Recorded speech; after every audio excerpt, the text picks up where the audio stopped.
नमस्कार मित्रों, मैं वंदना चौधरी आप सभी का स्वागत करती हूँ।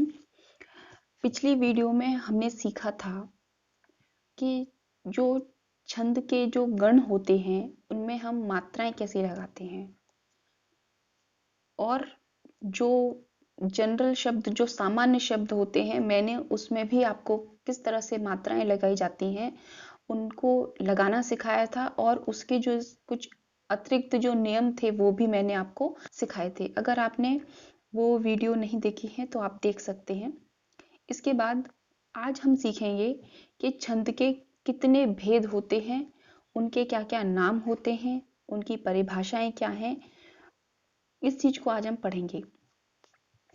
इसके साथ ही हम छंद के इस टॉपिक को जो छंद के कितने भी मात्रिक छंद है या वार्णिक छंद है उसके कितने प्रकार हैं उसको हम अलग अलग वीडियो में सीखेंगे, क्योंकि एक साथ सीख ज़्यादा मटेरियल हो जाता है तो आप कंफ्यूज हो जाते हो कि क्या है। तो आज मैं आपको सिर्फ छंद के भेद बताऊंगी, उनकी परिभाषाएं बताऊंगी और भेद के हिसाब से उनके नाम बताऊंगी।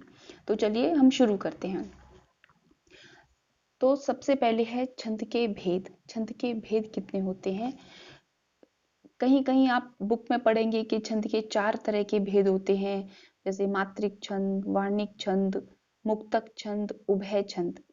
तो जो उभय छंद होते हैं वो ज़्यादातर बहुत ही कम यूज होते हैं, उनका ज़्यादा कोई मतलब नहीं है, रोल नहीं है। जो मेन जो छंद हैं उसमें मात्रिक छंद और वार्णिक छंद होते हैं। और मुक्तक छंद एक ऐसा छंद है जिसमें ज़्यादा नियम नहीं है, सिर्फ जो नियम है वो मात्रिक और वार्णिक छंद में है। तो सबसे पहले हम छंद के भेद हैं, एक मात्रिक छंद, दो वार्णिक छंद और तीसरा मुक्तक छंद। इसके साथ जो इसका जो वर्गीकरण है, जो छंदों को हम जो छंद हैं उसके प्रकार को भी हम किस तरह से बांटते हैं वो अब ये देखिए कि छंद के जो दो प्रकार हैं उसमें है मात्रिक छंद और वार्णिक छंद। मात्रिक छंद के 3 तरह के जो भेद हैं वो ये हैं कि सममात्रिक, अर्ध सममात्रिक और विषम सममात्रिक। ऐसे ही वार्णिक छंद के हैं वार्णिक समछंद, वार्णिक अर्ध समछंद और वार्णिक विषम छंद। तो जितना आपकी कोर्स के हिसाब से है या जितना अपनी नॉलेज के हिसाब से है कि जो मात्रिक छंद होते हैं वो आपके आप उनको ज़्यादा सीखते हैं। जो वार्णिक छंद हैं उनमें भी जो हाई लेवल क्लास होती हैं उनमें ज़्यादातर इनको प्रयोग किया जाता है, या जब आप रचनाएं लिखते हैं, जब कुछ लिखते हैं, सीखते हैं लिखना, तो छंद लिखना सीखते हैं तो इन जो अलग जो छंद है वार्णिक छंद जो होते हैं उनका हम ज़्यादा यूज करते हैं। तो हम इनको आगे समझेंगे। इसके साथ ही जो मात्रिक जो छंद होते हैं इनके जो सम छंद हैं, भाग हैं, इसके भी दो हैं, एक साधारण मात्रिक छंद, एक दंडक मात्रिक छंद। और इस ऐसे ही वार्णिक के हैं साधारण वार्णिक छंद और दंडक वार्णिक छंद। इसके बाद ही जो तीसरा जो छंद आता है वो है मुक्तक छंद। अब मुक्तक छंद जो होता है उसके जैसे कि इसके नाम से ही पता चलता है कि मुक्तक मतलब मुक्त है किस चीजों से, छंद के सभी नियमों से वो ज्यादा मुक्त है, इसीलिए उसको हम मुक्तक छंद कहते हैं। इसके साथ हम पहले इन सब की परिभाषाएं देख लेते हैं कि इनकी परिभाषाएं कैसी हैं ताकि आपको सीखने में समझ में आए। तो पहला है मात्रिक छंद। अब जिस तरह से मात्रिक छंद है उसके शब्द से ही आपको पता चल रहा है कि इसमें मात्राओं के नियम को हम देखते हैं कि किसी भी छंद में कितनी मात्राएं हैं, उस मात्राओं के नियम के साथ इस छंद को बनाया जाता है। जिस तरह से परिभाषा देखिए, जिस छंद में मात्राओं की संख्या और नियम का ध्यान रखा जाता है उसे मात्रिक छंद कहते हैं। इस छंद में 4 चरण होते हैं। इसके प्रथम और तृतीय जो चरण होते हैं वो विषम चरण कहलाते हैं और द्वितीय और जो चतुर्थ चरण होते हैं वो सम चरण कहलाते हैं। अब जैसे कि समझिए कि जब आप दोहा पढ़ते हैं तो दोहे के 4 चरण होते हैं। प्रथम, जैसे कि मैं आपको एक दोहा सुनाती हूँ कि बकरी पाती खात है ताकी काड़ी खाल, जेनर बकरी खात हैं तिनके कौन हवाल। अब इस दोहे में 4 चरण हैं, जैसे कि बकरी पाती खाते हैं ये हो गया प्रथम चरण, ताकी काड़ी खाल ये हो गया द्वितीय चरण, जे नर बकरी खाते हैं, ये तीसरा चरण हो गया। तिनके कौन हवाल, तो ये हो गया चौथा चरण। तो इन प्रत्येक जो चरण होते हैं, इन चरणों को मात्राओं के साथ बांधा जाता है कि आप जब दोहे की रचना करते हैं या आप दोहे को की मात्राओं को पढ़ते हैं, तो आप देखेंगे कि पहले पहले और तीसरे चरण में 13-13 मात्राएं होती हैं और दूसरे और चौथे चरण में 11-11 मात्राएं होती हैं।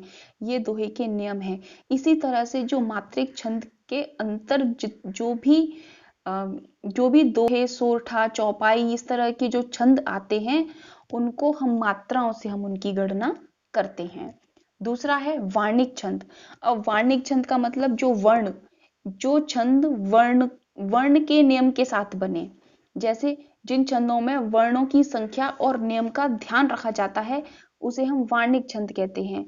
जैसे कि आपने देखा होगा वार्णिक छंदों में, आप देख लीजिए उपेंद्र वज्रा को देख लीजिए, इंद्र वज्रा को देख लीजिए, तोटक होते हैं, मदा मदा क्रांता होते हैं। ये जो छंद हैं, इन्हीं की जो रचनाएं की जाती हैं वो वर्ण को गिनकर की जाती हैं कि इस छंद में इतने वर्ण आने चाहिए, इस छंद में इतने वर्ण आने चाहिए, इस चरण में इतने आनी चाहिए वर्ण। तो जब आप इन सब चीजों को पढ़ोगे अंदर से, जब हम इनको विस्तार से सिखाऊंगी मैं आपको अलग से, फिलहाल मैं सिर्फ परिभाषा और उसके अंग बता रही हूँ, तो आप समझिए कि जिन छंदों की रचना वर्ण के नियम के अनुसार की जाएगी कि इस छंद में इतने वर्ण ही आएंगे। अगर इस छंद में मान लीजिए कि किसी में 24 वर्ण आना चाहिए और आपने उसमें 22 वर्ण डाल दिए, 22 वर्णों से उस छंद की रचना कर दी, तो वो गलत हो जाएगा। तो इन छंदों को लिखने के भी नियम होते हैं, इसी वजह से हम छंद की रचना करते हैं। इसके बाद है जो तीसरा है, वो है मुक्तक छंद। अब मुक्तक छंद को मैंने बताया था कि इसमें क्या है कि इसमें कोई ज्यादा नियम नहीं है, इसमें आप मुक्त रूप से लिख सकते हैं जो आपके मन में है। लेकिन बस एक इसका नियम यही है कि जब मुक्तक को 4 चरणों में लिखा जाता है और इसके प्रथम, द्वितीय और जो चतुर्थ चरण होते हैं, उन उनका जो अंत होता है, उनके जो अंतिम जो पद का जो अंतिम वर्ण होते हैं, वो होते हैं समान होते हैं, वो तुकांत होते हैं, वो एक ही तुक के होते हैं, प्रथम, द्वितीय और चतुर्थ। लेकिन जो तीसरा जो चरण होता है वो अतुकांत होता है, मतलब वो तुक नहीं बैठेगी उस पर, लेकिन वो क्या होगा, वो उसी तीनों से रिलेटेड होगा। जैसे कि मैं आपको एक मुक्तक छंद सुनाती हूँ अपना लिखा हुआ, कि कभी राहों में जो ठोकर लगे तो उठ खड़े होना। अब इसमें होना आ गया है, ठीक है। पड़े कितने थपेड़े गम के फिर भी धैर्य ना खोना। अब पीछे हो गया खोना, होना और खोना एक जैसे। चुभेंगे शूल कितने ही मगर विचलित न होना तुम। अब जो तीसरे जो चरण का जो अंतिम वर्ड है वो है तुम, क्योंकि वो तीसरा जो चरण है वो अनियमित है, वो मतलब तुकांत नहीं है, एक दूसरे और पहले, दूसरे और चौथे के साथ वो मिलेगा नहीं, वो अलग रहेगा। चुभेंगे शूल कितने ही मगर विचलित न होना तुम, हटा के राह के पत्थर सुगमता औरों को देना। तो देना, ऊपर के जो वर्ण होना, ये सब चीज, ये पहले, दूसरी और चौथे जो होंगे, उनका जो तुकांत होगा वो एक समान होगा, जो तीसरा जो चरण होगा वो अतुकांत होगा। तो ये मुक्तक का सिर्फ एक यही नियम है, और इसमें मात्राएं या इसमें वर्ण की कोई भी बाधा नहीं है, आप मुक्त रूप से इस चीज को लिख सकते हैं, इसीलिए हम इसको मुक्तक छंद कहते हैं। इसके बाद हम देखते हैं कि जो मात्रिक छंद होते हैं उसके अंदर कौन कौन से छंद आते हैं। अब यहाँ पर देखिए कि जो मात्रिक छंद है उसमें हमने 3 पार्ट किए थे, सममात्रिक, अर्धसममात्रिक और विषम छंद, विषम मात्रिक छंद। अब पहले जो है, जो सममात्रिक छंद में आते हैं, वो है चौपाई, रोला, रूपमाला, गीतिका और हरिगीतिका। और अर्धसममात्रिक छंद में आते हैं वरवै, दोहा, सोरठा। और विषम मात्रिक छंद में आती हैं कुंडलियां। अब इसको हम विस्तार से समझेंगे। तो तो मात्रिक छंद आपने देखे कि मात्रिक छंद कौन से होते हैं। इसके बाद जो वर्णिक छंद होते हैं उनमें जो जो ज्यादा प्रमुख हैं, वैसे तो बहुत सारे हैं, आपको उनके नाम भी नहीं पता होंगे, और जो मेन है वो मैं आपको बताती हूँ कि इंद्रव्रजा, इंद्रवज्रा, उपेंद्र वज्रा, वसंत तिलिका, सवैया, मालिनी, मदाक्रांता, तोटक, और इस तरह के कई सारे जो छंद हैं वो वार्णिक छंद में आते हैं। तो इसके बाद जो मात्रिक एवं मात्रिक छंद को उसके तीनों पार्टों के हिसाब से देखेंगे कि मात्रिक जो छंद होता है उसके तीन मैंने आपको पार्ट बताए थे कि सम्मात्रिक छंद, अर्धसम्मात्रिक छंद और विषम मात्रिक छंद। तो हम पहला देखते हैं कि मात्रिक सम छंद क्या होते हैं। कि उसमें पहला है चौपाई। चौपाई के 4 चरण होते हैं। इसमें प्रत्येक चरण में 16 मात्राएं होती हैं और इसमें 16 पर ही यति होती है, मतलब कि पूरी एक जो चरण होगा वो पूरा 16 मात्राओं का होगा और उसके लास्ट में यति होगी। फिर दूसरा आपका चरण शुरू होगा चौपाई का ऐसे ही, तो हर एक चरण में उसमें 16 मात्राएं होती हैं। दूसरा है रोला। अब रोला होता है, रोला में 24 मात्राएं होती हैं, क्योंकि पूरा जो रोला एक चरण का होता है उसमें पूरी 24 मात्राएं होती हैं, जिसमें 11 पर यति होती है। मतलब कि हम जब रोला को पढ़ते हैं तो हम उसको बीच में रुकते हैं फिर आगे उसको पढ़ते हैं। तो यति का मैंने आपको बताया था कि यति क्या होती है, गति क्या होती है, वो मेरी आपकी पहली वीडियो में आप देख सकते हैं। इसके बाद जो है रूपमाला छंद। रूपमाला छंद भी 24 मात्राओं का होता है, जिसमें 14 पर या 10 पर 14 पहले चरण में पहले उसमें क्या होंगी 14 मात्राएं और दूसरे में होंगी 10 मात्राएं। मतलब कि होगा तो पूरी एक ही चरण, लेकिन उसके बीच में यति होती है। इसके बाद है गीतिका। गीतिका में 26 मात्राएं होती हैं, जिसमें 14 पर थोड़ी सी यति होती है। यतिका हम थोड़ा सा रुकते हैं, इसके बाद हम फिर आगे की बातें, आगे का पद पढ़ते हैं। ऐसे ही हरि गीतिका होती है, उसमें 28 मात्राएं होती हैं और 16 पर यति होती है। इसके बाद लावणी छंद, इसमें 30 मात्राएं होती हैं और इसमें 16 या 14 पर यति होती है।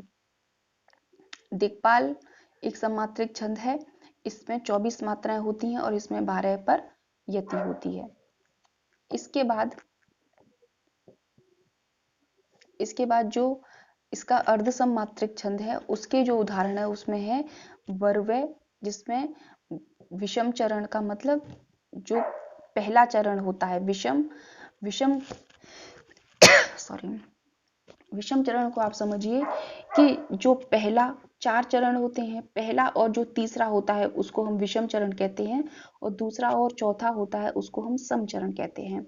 तो बर्वय में क्या होता है कि जो विषम चरण होते हैं पहले और तीसरे में 12 मात्राएं होती हैं और दूसरे और चौथे चरण में 7 मात्राएं होती हैं। सम चरणों में 7 मात्राएं होती हैं। इसके बाद आ गया दोहा। अब दोहा है जो उसके विषम चरण है, मतलब पहला और तीसरा जो चरण होता है उसमें 13 मात्राएं होती हैं और सम चरण है दूसरा और चौथा, उसमें 11 मात्राएं होती हैं। और जैसे कि आप जो कबीर के दोहे हैं आप उनमें मात्राएं लगाकर देख सकते हैं। मैंने आपको गणों के साथ किस तरह से मात्राएं लगानी वो सिखाया है। आप कोशिश कीजिए खुद से कि हम किस तरह से मात्राएं लगाते हैं, और उसके कुछ विशेष जो नियम है वो भी मैंने अपनी वीडियो में डाले हैं। अगर आपको सच में मात्रा लगाना सीखना है तो वीडियो को ज़रूर देखिए। आप खुद से मात्रा लगाएंगे तो आपको पता चलेगा कि हाँ, इन दोहों में, सोरठा में, वर्वे में, चौपाइयों में सच में किस तरह से हम मात्राएं लगाते हैं और हम कैसे मात्राओं को गिनते हैं, आप ये सब सीख सकते हैं। इसके बाद है सोरठा। सोरठा सोरठा के भी 4 चरण होते हैं। उसमें जो विषम चरण होते हैं पहला और जो तीसरा होता है वो उसमें 11 मात्राएं होती हैं और जो दूसरे और चौथे होते हैं वो उसमें 13 मात्राएं होती हैं। जो सोरठा होता है वो दोहे का उल्टा होता है। अब आप दोहे को देखिए, दोहे के प्रथम चरण में 11 हैं, पीछे प्रथम चरण में 13 हैं और पीछे 11 हैं। ऐसे ही सोरठा उल्टा कर दिया है। दोहे का उल्टा सोरठा होता है, आप ये याद रखिए, और इसकी मात्राएं बराबर होती हैं, 24 मात्राएं होती हैं। इसके बाद है उल्लाला। उल्लाला जो अर्धसम्मात्रिक छंद है, इसके विषम चरणों में 15 मात्राएं और सम चरणों में 13 मात्राएं होती हैं। ये विषम अर्धसम्मात्रिक छंद हैं। इनको आप याद करिए, इनके उदाहरण याद कीजिए, इनमें मात्राएं लगाना सीखिए। इसके बाद है जो मात्रिक छंद का जो विषम छंद है, विषम मात्रिक छंद है, उसमें आते हैं कुंडलियां। अब कुंडलियां क्या होती हैं कि इसमें होते हैं 6 चरण। कुंडलियां में हमेशा 6 चरण होते हैं और उसका जो प्रथम जो दो जो चरण होंगे वो दोहा होगा। इसके बाद जो बाकी का होगा वो रोला होगा। इसके बाद जो छप्पे है वो भी ऐसा ही होता है। प्रथम जो 2 चरण होते हैं वो रोला होता है और पीछे का वो पूरा उल्लाला होता है। उल्लाला भी एक तरह का मात्रिक छंद है जिसको हम छप्पे छंद की जब हम रचना करते हैं तो उन दोनों छंदों को मिलाकर जो छंद बनता है वो रोला और उल्लाला को मिलाकर जो छंद बनता है उसे हम छप्पे छंद कहते हैं। ये तो हो गए मात्रिक छंद के 3 तरह के उदाहरण, जैसे कि मात्रिक छंद में सममात्रिक छंद, अर्ध सममात्रिक छंद और विषम सममात्रिक छंद। अब आता है जो दूसरा जो छंद था, वार्णिक छंद। अब वार्णिक छंद क्या होता है, उसमें समवार्णिक छंद होते हैं, बस उसी के आप उदाहरण देखिए। बाकी का जो है वो स्पष्ट नहीं है और वो आपके कोर्स में भी नहीं आएगा। तो बस इतना ही है। वार्णिक जो छंद होते हैं उनके सम के ही पार्ट होते हैं। जैसे आप देखिए कि उसमें पहला है इंद्रवज्रा। इंद्रवज्रा में होती हैं 11 वर्ण। मैंने आपको बताया था कि वार्णिक छंद में हम वर्ण को गिनते हैं, उसमें मात्राएं नहीं होती हैं। वार्णिक छंद में सिर्फ वर्ण होते हैं और मात्रिक छंद होते हैं उसमें हम मात्राओं को गिनते हैं। वर्णिक छंद में हम वर्णों को गिनते हैं। तो इंद्रवज्रा जो होता है उसमें 11 वर्ण होते हैं। इसमें 11 पर यति होती है और ये जो गण लिख रहे हैं त ज ज ज, ये गण हैं कि तगण जगण, इस तरह से ये गण दिए गए हैं। उपेंद्र वज्जा, इनको हम विस्तार से समझेंगे अलग वीडियो में ताकि आप कंफ्यूज ना हो कि किस तरह से क्या होता है। इसके बाद है उपेंद्र वज्रा। उपेंद्र वज्रा में जो संख्या वर्ण की संख्या होती है वो 11 होती है और इसमें 11 पर ही यति होती है और इसमें जो गण होते हैं वो जगण तगण, इस तरह के ये जब गण होते हैं। इसके बाद है वसंत तिलका। वसंत तिलका में 14 वर्ण होते हैं, इसमें 14 पर ही यति होती है। इसमें जो गण आते हैं वो तगण भगण जगण और इस तरह के 2 बार जगण आता है। तो ये इसके गण हैं। कौन कौन से गण आते हैं, गण मैंने आपको सिखाए थे कि गण कैसे होते हैं, गण में मात्राएं कैसे लगाते हैं, वो आपको देखना पड़ेगा, वो आपको सीखना पड़ेगा, तभी आप इन चीज़ों को समझ पाओगे कि गण क्या होते हैं। इसके बाद है मालिनी। मालिनी जो होता है उसमें 15 वर्ण होते हैं, 8 और 7 पर इसमें यति होती है और उसमें नगण मगण और यगण 3 तरह के इसमें गण होते हैं। गण की जो मैंने मात्राएं बताई थी उन मात्राओं के हिसाब से ही हम जो छंद होते हैं उसका हम निर्माण करते हैं। इसके बाद है मंदाक्रांता। मंदाक्रांता की जो वर्ण होते हैं वो 17 होते हैं, जिसमें 4 या 6 पर पहली यति होती है। इसके बाद इसमें जो मगण होता है, भगण नगण और तगण, इसमें इस तरह के गण होते हैं। तो उम्मीद है आपने इन वीडियो से कुछ सीखा होगा और जितने भी पॉइंट्स हैं जैसे कि छंद के भेद, छंद की परिभाषा, छंद के उदाहरण, इन सभी इन सभी की जब तक आप प्रैक्टिस नहीं करेंगे और जो पुरानी वीडियो हैं आप शुरुआत से देखिए। ऐसा नहीं कि बस छंद के भेद से आपने उठा लिया और लर्न कर लिया, ऐसा नहीं है। जब आप किसी भी चीज को पढ़ें तो आप उस चीज को पूर्ण तरीके से उसका पूरा ज्ञान लीजिए, तभी आपको वो सही से समझ में आएगा। आधा अधूरा ज्ञान, मैंने आपको पहले ही कहा था, बहुत खतरनाक होता है। आधा अधूरा ज्ञान हमको भटकाव के रास्ते पे ले जाता है, हम उस चीज को समझ ही नहीं सकते। अगर आप किसी भी विषय पर, मैं ये नहीं कह रही कि हिंदी पढ़ो, आप जो भी सब्जेक्ट पढ़ते हो अपने स्कूल में इसमें, तो आपका जो कोई फेवरेट सब्जेक्ट होगा उसको आप बड़ी तल्लीनता से पढ़ते हो और उसका आपको ज्ञान भी होता है क्योंकि आप उसमें मन लगाते हो। इसी तरह से किसी भी चीज को जब आप पढ़ो, जब तक आप उसमें मन नहीं लगाओगे आपको नहीं समझ में आएगा। इसीलिए किसी भी चीज को समझने के लिए आपको पूरी तरीके से उसके हर एक नियम समझने पड़ेंगे। और ये जो मैं छंद को पढ़ा रही हूँ इसीलिए इसको मैं टुकड़ों टुकड़ों की वीडियो में पढ़ा रही हूँ। अगर मैं एक साथ इसको खत्म कर दूं तो आपको कुछ भी समझ में नहीं आएगा। इसलिए मेरा लक्ष्य है कि मैं थोड़े थोड़े टुकड़ों में आपको समझाऊं ताकि आपको शुरुआत से ही सारा कुछ समझ में आए। पहले मैंने आपको मात्राएं लगाना सिखाया था, पहले आपको मैंने गण सिखाए थे, छंद के अंग सिखाए थे। इस तरह फिर दूसरी वीडियो में मैंने गण सिखाए, उनकी उनसे मात्राएं कैसे लगाएं ये भी सिखाया। तो आप मैं स्टेप बाय स्टेप आपको धीरे धीरे समझाऊंगी। तो आज मैंने सिखाया छंद के भेद, छंद की परिभाषा और छंद के नाम वगैरह। तो नेक्स्ट वीडियो में हम कवर करेंगे जो छंद के जो प्रकार हैं, मात्रिक छंद हैं, उनमें हम छंद में उदाहरण कैसे करते हैं, उनमें मात्राएं कैसे लगाते हैं, उनकी परिभाषा क्या है। तो नेक्स्ट वीडियो में हम उस चीज को कवर करेंगे, ताकि थोड़ा थोड़ा जो सिलेबस है हम उसको आपके कवर करें और आपको अच्छे से समझ में आए। तो उम्मीद है आपको ये वीडियो समझ में आई होगी और पसंद आई होगी। तो प्लीज़ मेरे वीडियो को लाइक कीजिए, कमेंट कीजिए अगर कोई प्रॉब्लम है तो, कोई समझ में नहीं आ रहा है तो। और नेक्स्ट वीडियो किस पर चाहते हैं वो भी आप लिखिए, क्योंकि फर्स्ट तो जो है मैं छंद को ही ख़त्म करूँगी, उसके बाद ही मैं कुछ नई वीडियो लूँगी। तो मेरे चैनल को सब्सक्राइब कीजिए। थैंक यू सो मच, बहुत बहुत धन्यवाद। नमस्ते।